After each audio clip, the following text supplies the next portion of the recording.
اس لیے میں تو پھر پہلے اسی پر بحث کیا کرتا ہوں کہ مرزا قرآن کو نہیں مانتا تھا. اگر قرآن کو ماننے کا مطلب یہی ہے جو مرزے نے سمجھا کہ جہاں آیا محمد الرسول اللہ والذین معہ، اس وحی الہی میں مجھے محمد کہا ہے، رسول بھی، یعنی حضور پاک والی آیت اپنے اوپر فٹ کر لی نا کہ اللہ نے میرا نام آسمانوں پر محمد رکھ دیا ہے، محمد رسول اللہ.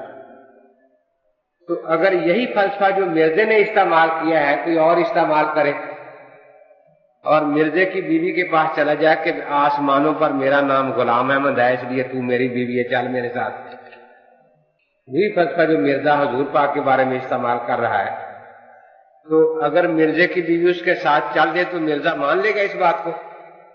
نہیں مانے گا نا.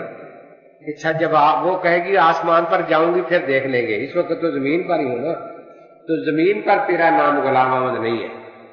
تو اس کا طریقہ یہی تھا کہ اللہ نے آسمانوں پر میرا نام یہ رکھ دیا ہے. اس لیے مرزائی کو قابو کرنے کے لیے تو پھر یہی طریقہ ہے کہ بالکل ٹھیک ہے، ترجمہ بھی وہی ہوگا جو مرزا قادیانی نے کیا. تو یہ براہین احمدیہ کتاب ہے مرزا قادیانی کی، اس کا صفحہ 313 ہے. اس میں لکھتا ہے هو الذی ارسل رسولہ بالہدی ودین الحق لیظہرہ علی الدین کلہ.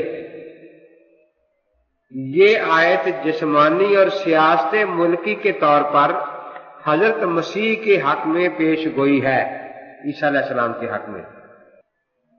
اور جس غلبہ کاملہ دین اسلام کا وعدہ کیا گیا ہے، اس آیت کا معنی یہ ہے نا کہ اللہ تعالیٰ اسلام کو سارے دینوں پر غالب کر دے گا. غلبہ دو طرح سے ہوتا ہے، ایک دلیل اور برہان سے اور دوسرا سیف و سنان سے. دلیل اور برہان سے غلبہ تو حضرت کے اپنے زمانے میں ہو گیا اسلام کو سب پر، اور سیف و سنان سے صحابہ کے دور میں ہو گیا کہ تمام مذاہب کو فتح کر لیا گیا. یہ کہتا ہے کہ یہ جو غلبہ کاملہ ہے وہ غلبہ مسیح کے ذریعے سے ظہور میں آئے گا.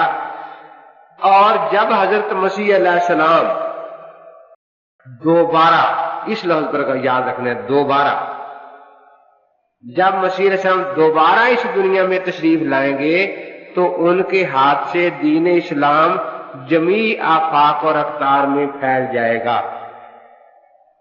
تو دوبارہ کا لفظ بتا رہا ہے کہ وہی مسیح آنا ہے جو ایک بار پہلے آ چکا ہے، کوئی بہروپیہ مسیح نہیں آنا. تو دیکھو مرزے نے خود قرآن پاک کی اس آیت سے ثابت کیا ہے کہ مسیح علیہ السلام جو ہے ان کے زمانے میں دین ساری دنیا میں پھیل جائے گا. دوبارہ وہی مسیح علیہ السلام تشریف لائیں گے جو پہلے آئے تھے. تو هو الذی ارسل رسولہ بالہدی ودین الحق لیظہرہ علی الدین کلہ. اس سے مسیح کا دوبارہ آنا کس دلالت سے ثابت ہے؟ چار قسمیں ہوتی ہے نا، عبارت النص، اشارت النص، دلالت النص، اقتضاء النص. تو کیا خیال ہے؟ عبارت النص میں ہے یہاں کہ مسیح دوبارہ آئے گا. پھر اقتضاء النص سے یہ ثابت کر رہا ہے مرزا، کیونکہ ایک زمانے میں پوری دنیا میں اسلام ہوگا، کوئی کافر نہیں ہوگا. اور یہ بھی احادیث متواترہ میں آ رہا ہے کہ وہ زمانہ مسیح علیہ السلام کا ہوگا. تو کیونکہ اس آیت میں غلبے کا ذکر ہے کہ دین غالب آ جائے گا، تو اس غلبے کے سے پتہ چلے گا کہ وہ زمانہ آئے گا جب مسیح علیہ السلام آئیں گے، پھر سارے مسلمان ہو جائیں گے، کوئی کافر نہیں رہے گا، اور اسلام ایسا غالب آئے گا کہ کفر کا نام بھی دنیا سے مٹ جائے گا. اب یہ مرزا قادیانی نے خود قرآن پاک کی آیت پیش کر دی ہے، تو ہم انہیں کہتے ہیں کہ اس قرآن سے ہم نے یہ مسئلہ ثابت کر دیا. یہ دوسری کتاب ہے توضیح مرام، وہ تو قرآن سے دلیل تھی، یہ حدیث سے ہے.